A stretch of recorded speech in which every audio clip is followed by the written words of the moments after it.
đọc đi. Đưa ba đọc cho con.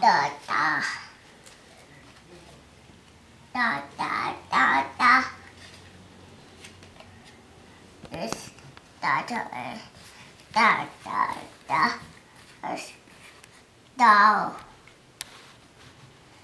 Đúng rồi, nó đào đó. Xe đó nó đào, đúng rồi. Đào. Xe đào đất.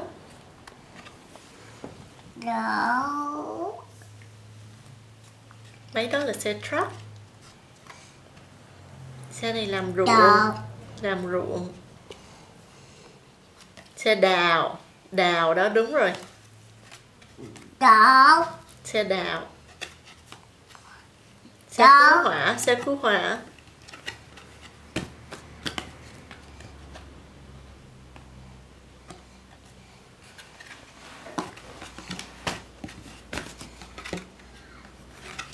Đây là bảo.